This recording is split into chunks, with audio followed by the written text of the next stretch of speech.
please do here in the next day or so. You can do that through Connecting with Faith.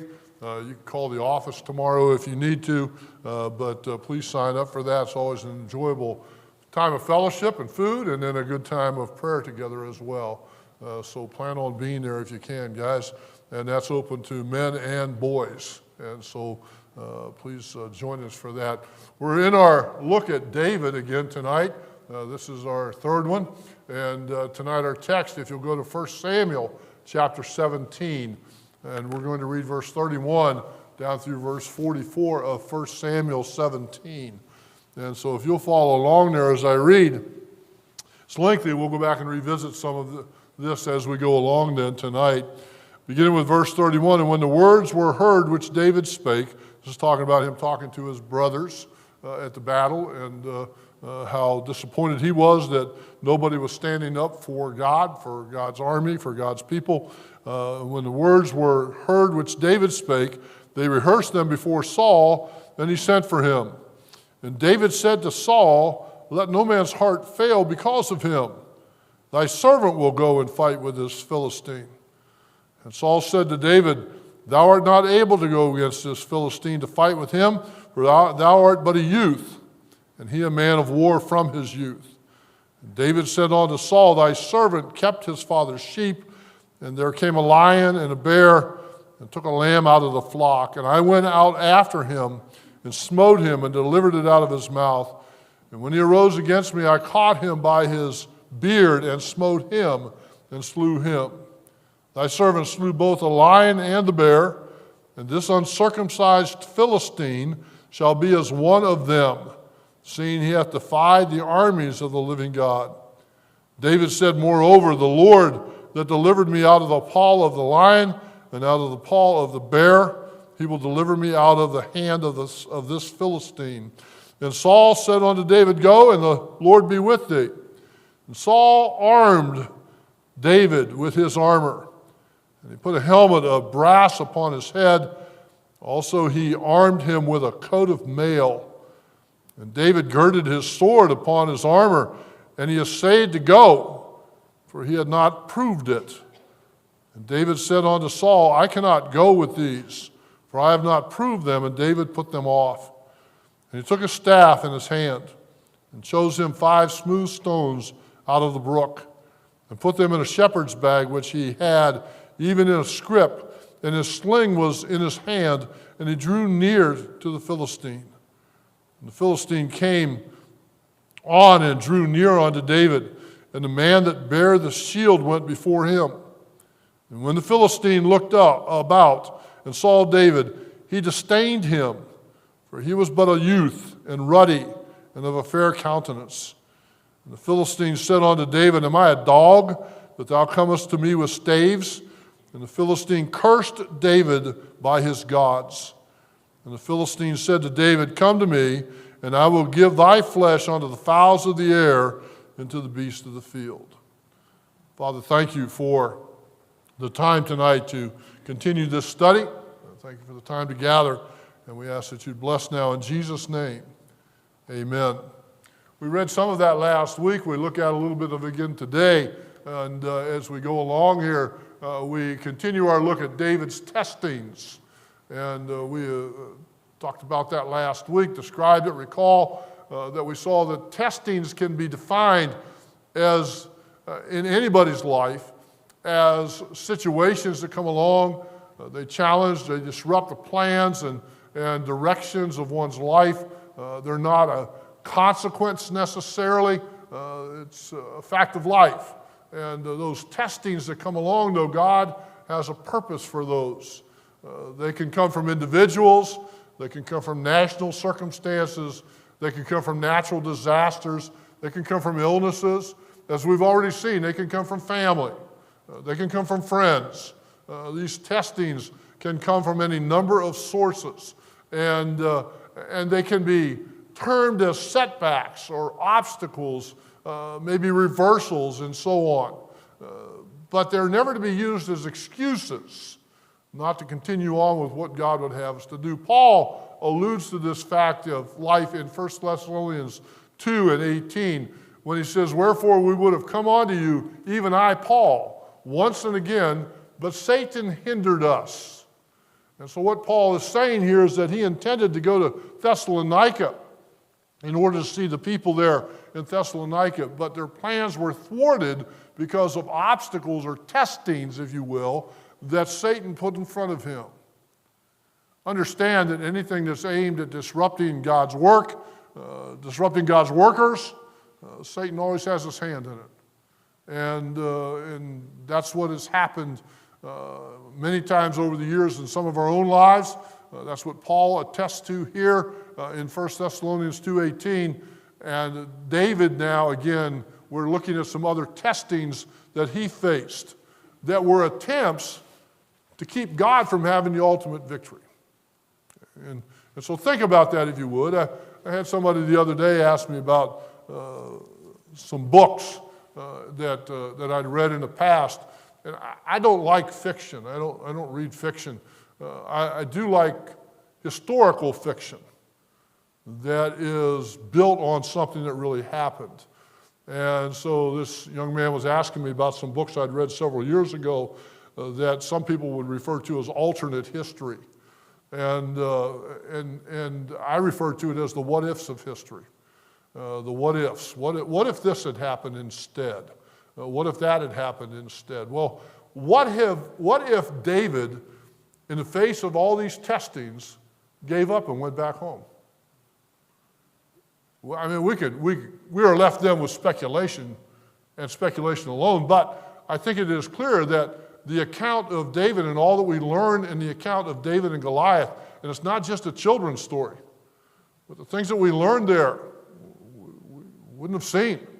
And it well could have been that God would have intervened and brought victory another way. He'd made promises to Israel, but much of what we see here and we learn up to this point where we haven't even seen David slay Goliath yet.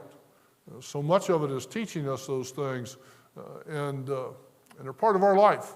Testings come. But again, as believers, we should and we must see that all those things that come along in that vein in our life are things that God has allowed.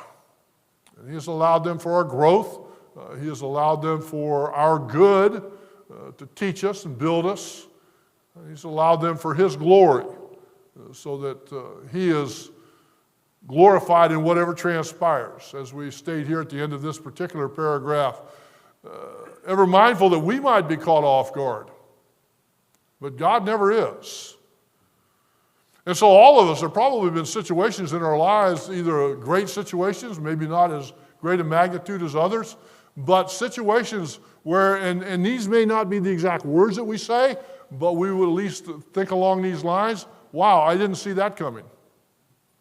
Where did that come from? How did that transpire? And God's never caught off guard by it. I don't know about you, I find it fascinating and encouraging that God has never said, wow, where'd that come from? Wow, how did this happen? And He uses those things in our lives for a purpose. Obviously, this is more in depth than a casual statement at this point, but when we're told in everything give thanks, this is part of it. This is part of it. And it may be something that's extremely unpleasant, but God will use it for good. Okay? So we look on at our introduction last week. We saw David facing testings at the hands of his father. His father doubted that David would be considered as king. Samuel came and interviewed, so to speak, the sons of Jesse, and the very first one, it was like, wow, this is the guy. And God said, no, this isn't him. And He went through the rest of them and said to Jesse, is this all you have? Do you not have another son? And Jesse was kind of dismissive of David. Well, we've got one more. He's the youngest. He's just out watching sheep. And so he was sent for, and he was the one that God chose to be the king following Saul. But his own father doubted that. Also saw his brothers rebuking him. They mocked him when he came to the battle site. His father had sent him there to take food to them and to get a report and come back and tell Jesse how the battle was going. And David gets there and there's no battle going on. It's a 40-day standoff because Goliath is challenging them, and nobody in Israel's army had the courage and the confidence in God to go up against this giant. And so David got there, and he, I think probably we're safe to say, he was more than just a little bit angered by it, upset by it, dismayed by what he saw, because he's watching all these people, including his own brothers, cower before this giant who's mocking God and God's people. But his own brothers mocked him for it, and they criticized him, and they accused him of having an ulterior motive. In that same setting, we saw then King Saul was adamant that David could not defeat Goliath. We read that again here just a few moments ago in verse 33. And he said, "Thou art not able to go against this Philistine to fight with him, for thou art but a youth." You can't do this. You can't do it. It won't work. I don't care how determined you are. I don't care what you think. I don't care what your faith is. You can't do this. And so those are testings that have come up before David. And we ended last week. We talk about it again this week as we go on through the lesson. At some point, who would have blamed David if he said, "Oh, forget it then. Just forget it. I'm here. I'm trying to do what's right. I'm trying to do what's godly. I want to defend God's people. I want to bring glory to God's name. I'm going to stand in opposition to that one who is mocking God. But everywhere I turn, I'm shot down for it. So forget it." Now, had that happened, I don't think would have read about that. Okay? But when you look at how people respond to things, isn't that typical? It's typical. But David didn't respond to the testings that way. We saw instead that David's response to these testings, to these obstacles that came along from friends and from those he admired, his response was based on his unwavering confidence in the Lord. David didn't say, "I'm strong enough, I'm clever enough, I'm mighty enough," but his trust was in God. So we continue this evening with further testings in that same context, still at that place of confrontation. In 1 Samuel chapter 17, look at verse 38 and 39. "And Saul armed David with his armor, and he put a helmet of brass upon his head. Also he armed him with a coat of mail. And David girded his sword upon his armor, and he essayed to go." He was hesitant. He wasn't going to do it as far as that was concerned.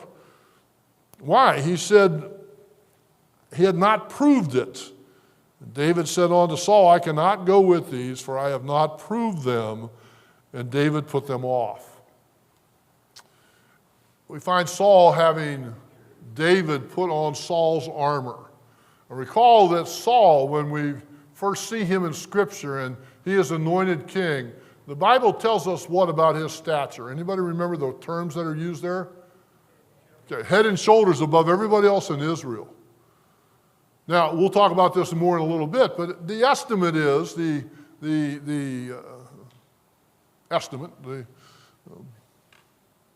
idea was that David probably was about 5 foot tall. Some have said 4'10", others have put him at 5'2".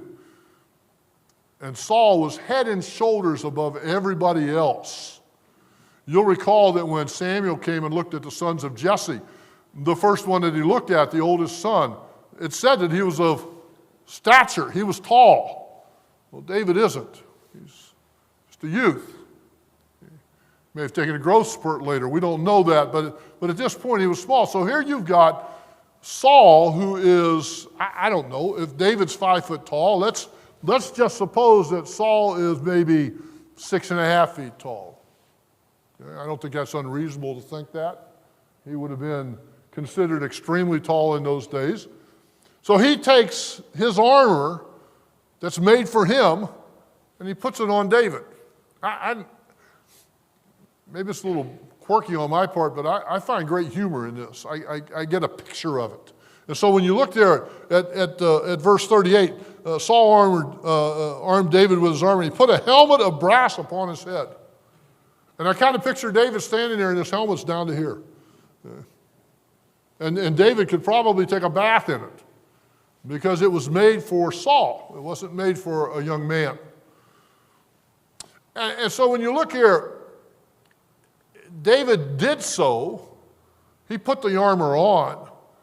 But there were two factors that were problematic. And the first one here is the obvious one. When he tried to walk, he couldn't. The armor simply was too big for him. And you can almost picture that in your mind. You can picture him standing there with this coat of mail that would have covered Saul from here probably down to at least mid-thigh. And on David, it probably went down and covered his feet. And he's got this huge helmet on. And he straps on this sword that's probably nearly as big as he is. It simply was too big. He couldn't move. But the bigger problem is this. He had not proved it. Now, some say, and I don't think it's necessarily wrong to say this, some say that David was saying he hadn't had the opportunity to test the armor and the sword. And testing it means figuring out how to move with it on. Figuring out how am I going to do this. But I think in a more clear way, he's saying that he had not earned the right to wear the king's armor. I can't do this. This is your armor. This is what you have. Now, you don't have to find this in your notes, but if you look on, down in verse 40, it says he took his staff in his hand and chose him 5 smooth stones out of the brook and put them in a shepherd's bag, which he had, even a scrip, and his sling was in his hand. So here's David planning on going with God's help, his confidence totally in God, to go and face Goliath the giant. And he has a staff, and he has a sling, and he picks up 5 stones. Well, the reason tell us, anybody know why he picked up 5 stones? Yes, either 4 brothers or 4 sons, depending upon how it's stated. But there were 4 other giants to deal with, okay? Some people foolishly say, well, he had 5 in case he missed 4 times. Okay? But that wasn't it. He wasn't planning on missing. So he goes and he picks up these 5 stones and he's got his sling.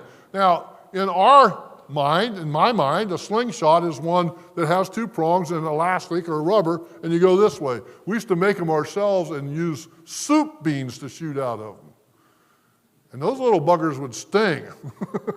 But this is a sling that he would, and we've heard the song, it went round and round and round and round, and it had 2 straps on it and a stone in the end, and at the force that he wanted, he would let go of one of those straps, and that stone would go out. And when it did, it hit Goliath in the head, planted in his skull.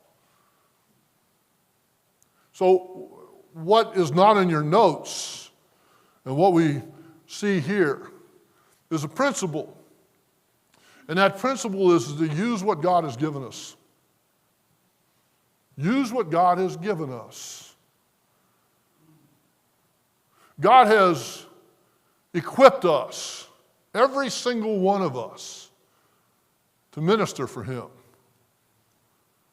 How much time is taken away from actual ministry because we spend that time wishing we had something we don't have? I had a guy say to me one time years ago, this was quite a few years ago, and he said to me, he was maybe about 5'6", and he said, I wish I was as tall as you were, because then I could really command people's attention when I preach. He wasn't a pastor, but he preached. And I said, well, it's got its drawbacks. And he said, name me 2. And I got up to 7. And I said, you want me to keep going? You know what? God didn't want him to be tall. And all of us need to recognize that God has not only deemed us fit for whatever ministry He has for us, but He has equipped us for that. Now, that doesn't mean that we don't study, that we don't learn from people, and so on and so forth. But in the words of that great theologian, Popeye, I am what I am. And what David does here is he takes the armor of Saul and he lays it aside and he takes that which he had and said, God's going to use this. And there's a tremendous lesson to learn in that. We look on. So David removed the king's armor and he proceeded to go to face Goliath. If you look again at here in 17, look at verse 45. Then said David to the Philistine, thou comest to me with a sword and with a spear and with a shield. And by the way, remember, Goliath wasn't carrying his shield. He had a bearer in front of him carrying his shield. So when he says in a shield, it's not just that he had one on his arm. He's got a guy in front of him with a shield to protect himself, but more importantly, to protect Goliath. And he said, you come to me with a sword and with a spear and with a shield. But he says here, but I come to thee in the name of the Lord of hosts, the God of the armies of Israel, whom thou hast defiled. I come to you in the name of God. David's confidence, as we've said several times through this last couple of weeks, his confidence wasn't in the armor, it wasn't in the weapons, it wasn't in his own courage, it wasn't in his own strength. I'd go so far to say that, yes, he was skilled with that sling. If I tried to use something like that, I probably would break my kneecap, okay? Because it just, I don't know what I'm doing. He knew what to do, but his confidence wasn't in that. His confidence wasn't in the stones that he picked up. His confidence was solely in the Lord. And so when Goliath challenges him, David's retort makes it very clear to Goliath and to others that are listening. Another look at this shows us the testing involved. And this is something that we came across not long ago, and personally I found it kind of fascinating. I hope you do too. We know from Scripture that Saul was a conniver. That Saul was a liar. And Saul saw that anyone who would usurp his fame was seen as a threat. Saul was the king. And he valued that. And when you look at things that cost Saul his throne, it all comes back to pride and his assumption that he could do whatever it was that he wished to do. We'll see that later as we continue this study. Saul was jealous of his own fame, and he didn't want anything to disrupt that. David's wearing of Saul's armor was not contrived by Saul out of a concern for David's safety, but was a plan on the part of Saul to make sure that he at least got some of the credit for what was to transpire. Now, I put in quotes here. Obviously, these aren't exact quotes. Nobody was there to record his words.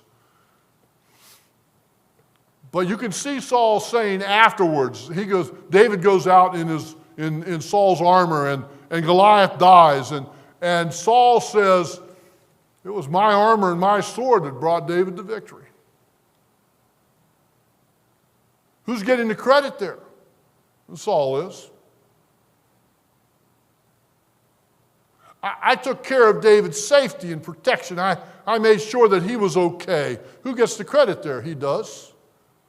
And the last thing we see here, had David failed, well, Saul could look and say, hey, I tried my best to make it work for that guy. And I gave him my armor. I gave him everything. I really tried. Now, he obviously didn't know what he was doing with it. And you can even speculate that some guy with the character, or lack of character rather, as Saul, could say something to the effect of, if I'd have done it myself, there would have been a victory. And that's probably what I should have done. And when there was victory, taking the credit for it. That's a testing for David. Because what's happening here is David is being used. I was going to say unbeknownst to him. It may well have been known to him.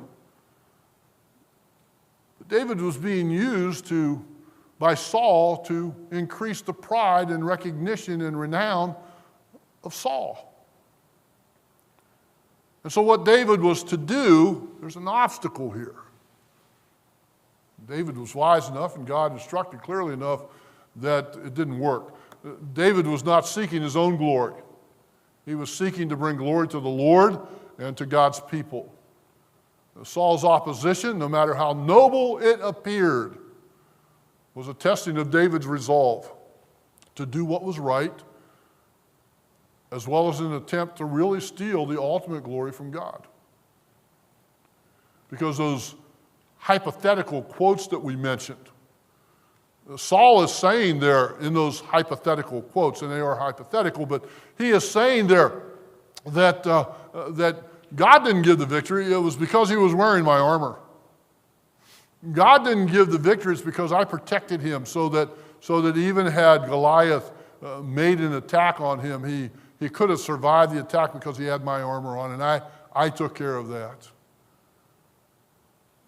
There's a lesson there for all of us that in every single situation of life, never set about to rob God of the glory. Never set about to rob God of the glory.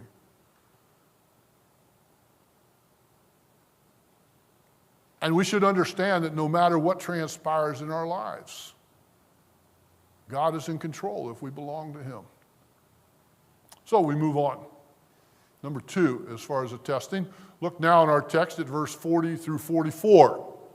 And again, we've looked at this in various capacities already. He took his staff in his hand, chose him 5 smooth stones out of the brook, and put them in a shepherd's bag, which he had even in a scrip, and his sling was in his hand, and he drew near to the Philistine. And the Philistine came on and drew near unto David. And the man that bare the shield went before him, as we mentioned a moment ago. And when the Philistine looked about and saw David, he disdained him, for he was but a youth, and ruddy, and of a fair countenance. And the Philistine said unto David, Am I a dog, that thou comest to me with staves? Literally, you're going to come fight me with sticks? And the Philistine cursed David by his gods. And the Philistine said to David, Come to me, and I will give thy flesh unto the fowls of the air, and to the beasts of the field. Here we see the testing on the part of Goliath. The mockery, the disdain shown by Goliath is huge. I mean, we know that Goliath was huge, but what he's doing here is tremendous in the face of a young man. This giant of a man, this one that verse 33 says, as Saul is quoted as saying, he was a man of war from his youth. But we have no idea how many battles Goliath had fought. But obviously up to this point, he was undefeated because he's there to fight again. And he is dripping with self-confidence. This one who had incited fear and cowardice throughout the army of Israel. 40 days this had been going on. 40 days. When we were in Israel, we were near where this transpired. There was a place that was pointed out, and again, it's speculative, we understand that, but there was a place that was pointed out where probably this is where the Philistines were, and this is where the Israel army was. And there was a bank, fairly long but not tremendously steep, hillside that walked down into the valley. And our guide, again, speculatively said that what they speculate is, that's a very popular word in that region, but was that every morning Goliath would get up and he would walk down that hill and stand at the base of it and look across at the army of Israel and say what he has been saying. Send me a man. Show me somebody that has the courage or the conviction, has enough confidence in your God to come out and battle me. And they wouldn't come. And so Goliath would turn, walk back up the hill, and every day for 40 days, having done the exact same thing. He had incited fear and cowardice throughout the army of Israel. And now he stands and thunders at David, who has come out. So kind of picture this in your mind. Even if you've never been there, picture this in your mind. That here stands the cowering army of Israel. And every day Goliath has come down and he has called for them to send somebody out to fight him. And we don't need everybody to go to battle here. Just send out your best man and we'll see who wins. And every day, nothing happened, and Goliath would walk back to the camp. Well, this day something happened.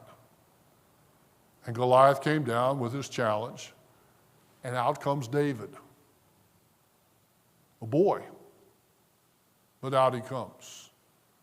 In verse 43, look there if you would, he's not only thundering against David, but in verse 43, said unto David, Am I a dog that thou comest to me with staves? And the Philistine cursed David by his gods. Here Goliath not only is cursing David, not only mocking David and the Israelites, but he exalts his gods over God. It's one thing to talk about what one will do in a given situation. Don't you love it when somebody says, well, I'll tell you what I would have done. You weren't there, okay? Well, if that happened to me, I know I'd do this. You know, sometimes in life, many times in life, we can say that, but we don't know what we'll do in a given situation. David had said, I'm going to go out and fight Goliath, and I'm going to slay him. God's going to give us the victory. But when actually faced with a situation, it can become a different ball game. We cite some things here that we've already mentioned briefly. Many believe that this giant was over 9 feet tall. Now, some say a little bit less than that, but hey, why quibble? This guy was huge. And understand that his hands, his feet, his arms, his shoulders, his head, these were all proportionately huge as well. You see somebody that is, we had a fellow that we knew, he was a friend of my parents and they became friends of ours. He was about my dad's age, so he was from a different era, and he was 6'7". 6'7" back in those days. My dad was 6'1", and everybody looked at Dad as a giant. This guy was 6'7". He had the biggest ears I ever saw on a man. He had the biggest hands I've ever seen on a man. Had he had the nourishment that we had when we were growing up, he probably would have easily been 7 foot tall. His feet were huge. And again, he was 6'7", so it wasn't like he was slighted when it came to being tall. Everything was proportionally huge as well. I've often said I'm not enthralled with stars, but I would like to see Shaquille O'Neal in person, just to see his size. Okay. Some of you made me laugh the other day when the Haglunds first came to church, and John is 6'9". And I heard people say, hey, Pastor, he's taller than you are. Well, they're out there. Okay? They're out there. So picture Goliath. He is not a beanpole. We can't fathom how big his hands were, how broad his shoulders would have been. And it's estimated, again, that David was probably about 5 foot tall, over 4 feet smaller than his foe. I've told you before about the time that Debbie first took me to meet her grandparents. Her grandfather was from Sicily, her grandmother was from the tip of Italy, just across the water from Sicily. She called her grandfather Pubba. He was 4'10". And Nana, her grandmother, was 4'6". I was 2 feet taller than her. Walked in the house, I had to duck from room to room. And I can hear it as plain as if it was yesterday, and it was a long time ago. Nana standing there in her little Italian accent with her hands on her face saying, he's so tall. He's so tall. And I only had her by 2 feet. Okay? So you can picture in your mind, the mind's a wonderful place to paint pictures, and you can envision in your mind David and Goliath. And I kind of speculate a little bit in my mind as well that behind David you had probably his brothers saying, who's going to tell Dad what happened? Because this guy's he's going to chew him up and spit him out. And as would be typical among people with sin nature, There probably were some back in that Israeli army laying odds on how long it would take. I think as soon as Goliath brings his spear up and chucks it, we're going to see David flying past us. I say that Goliath is going to take one swing with his sword, and that'll be it. Because when you look at it, it's insurmountable. Totally insurmountable. This surely is a testing of David's faith and purpose of heart. And as we say here, and we've said before, no one from his brothers to the king thought he had any chance of victory. And again, who would have blamed him if he backed away? Who would have blamed him if he got out there and looked and thought, whoa, let's rethink this plan. Maybe we ought to do this some other way. Oh, we still think God can win. But I don't think this is going to work. I mean, just think how high the trajectory had to be on the stone just to hit him in the head. But he didn't do that. He didn't do it. Let's not forget that this was not a physical battle. This was a spiritual battle. Again, in verses 45 through 47, we see that when David said to the Philistine, "Thou comest to me with a sword and with a spear and with a shield, but I come to thee in the name of the Lord of hosts, the God of the armies of Israel, whom thou hast defiled. This day will the Lord deliver thee into mine hand, and I will smite thee, and take thy head from thee. And I will give the carcasses of the host of the Philistines this day unto the fowls of the air, and to the wild beasts of the earth, that all the earth may know that there is a God in Israel. And all this assembly shall know that the Lord saveth not with sword and spear, for the battle is the Lord's, and he will give you into our hands." This is a spiritual battle, not a physical one. It's being carried out in a physical sense, but this is what we face every day. The testings of life may well seem insurmountable sometimes, don't they? And I say this knowing the answer, that there are some in this room, and you've had situations, testings, if you will, in your life, and the thought has come, how will we ever get past this? How will we ever get over this? How will we ever get through this? But Mark 10:27 tells us that with man, something may seem impossible, but nothing is impossible with God. And obviously, David did not read Mark 10:27 in his devotions that morning, okay? But he knew that truth.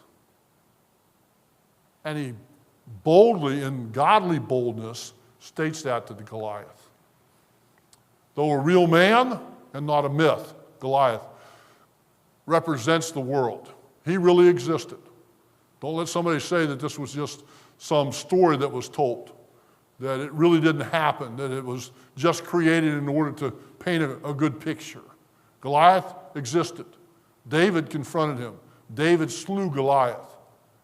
But Goliath does represent the world and represents its opposition to God and his people. How often do we cower? Do we buckle under to what seems like overwhelming opposition? I just can't do this. Well, God didn't say, you go do it, any more than David went before Goliath in his own strength. And so we end up denying the Lord in the process.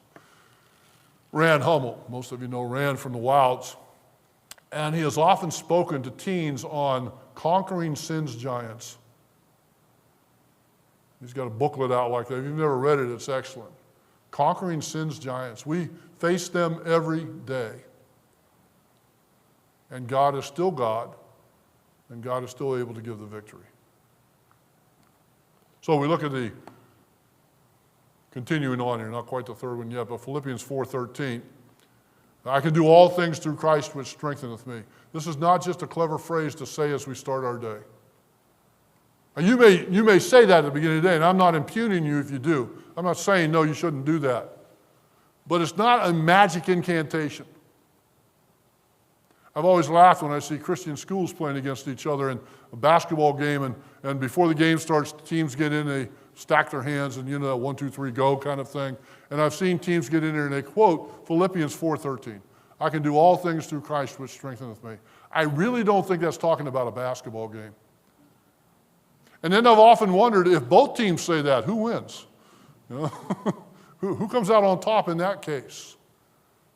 But it is God's promise of victory over each Goliath in our life. It is a promise of victory over those giants of opposition.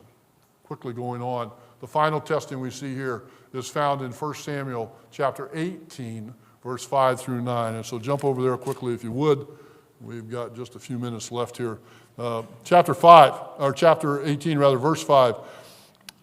And David has now, and we're not dealing with this specifically, we know the account, we know how he slew the giant, we know how that happened, we know that he took his head off and took it off with his own sword. We know those accounts. So that now has happened. And David went out whithersoever, verse 5 and 18, whithersoever Saul sent him, and behaved himself wisely. And Saul set him over men of war, and he was accepted in the sight of all the people, and also in the sight of Saul's servants.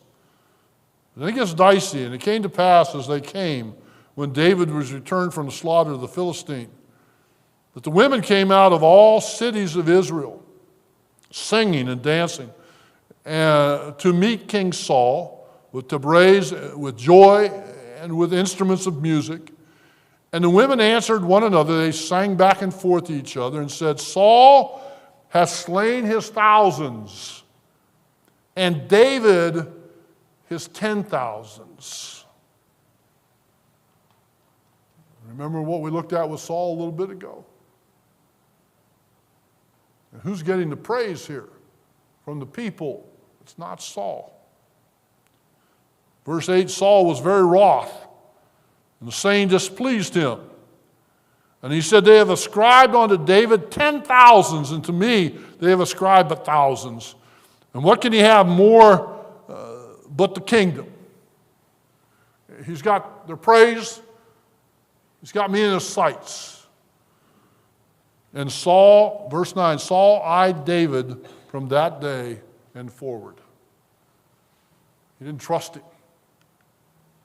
I'm sorry, I jumped the gun there. We go back here to this. Saul's jealousy of David and what God has done through David is described here. David was loyal to Saul. We know of, for example, the times when Saul was sleeping in a cave and David slipped in and cut a corner off of his clothing just to show that he could have killed him. He had the opportunity, but he wouldn't do it. He was loyal to Saul, yet we see in verse 9 that Saul was suspicious of David, seeing him as a foe from that time on. Later we'll see of Saul's intent to kill David, because that's what he set about to do. This testing, this obstacle is one that discourages many. And we put again a hypothetical quote here. Nothing I do is good enough, so why bother? Here's David, a young shepherd boy, who with his courage and confidence solely in God, he takes on the enemy of God and God's people, and God gives him the victory. And for that, he's distrusted. Nothing I do is good enough, so why bother? Somebody read for us, if you would, 1 Corinthians 10:31, or you can quote it if you'd like, if you know it, 1 Corinthians 10:31, and then somebody else, Colossians chapter 3, verse 23 and 24. Somebody have 1 Corinthians 10:31?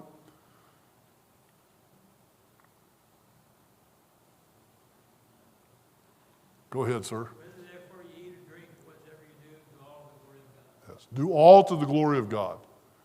Whether therefore you eat or drink or whatsoever you do all to the glory of God. How about Colossians chapter 3, 23 and 24? Let me have that for us. Go ahead, Tom.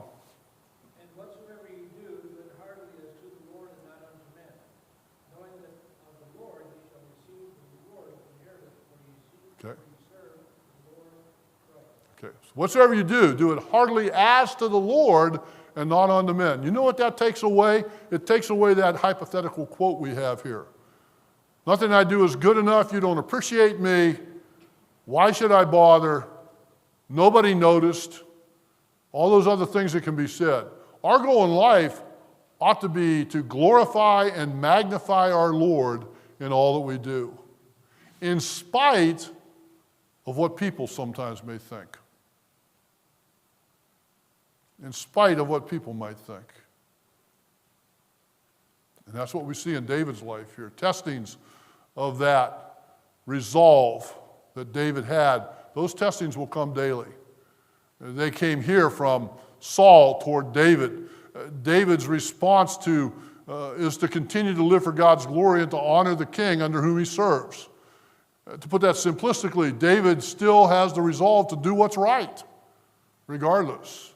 He doesn't exhibit the pride and the desire for man's acclaim that Saul so vividly exhibits. And so in conclusion, as we labor for the cause of Jesus Christ, it ought never to be so that we are seen, but rather so that Christ is seen. Matthew 5:16. Let your light so shine before men that they may see your good works and what? Glorify your Father which is in heaven. Galatians 2:20. Somebody have that memorized, can cite it or read it. Galatians 2:20. Somebody. I am crucified with Christ, therefore I live. Therefore, It is not I that live, but Christ liveth in me. Yes. Christ liveth in me. And that's the truth that's seen there. See those truths as opposed to Diotrephes. We'll not turn back to 3 John, verses 9 through 11. But it says very simply about Diotrephes that he desired to have what? The preeminence. He wanted to be the one. And so the Apostle John was sending letters to the church about certain things, about being kind to those who came, worked their way through, itinerant preachers, that type of thing. And Diotrephes wouldn't even read the letters to him because he wanted to have the preeminence. He wanted to be number one.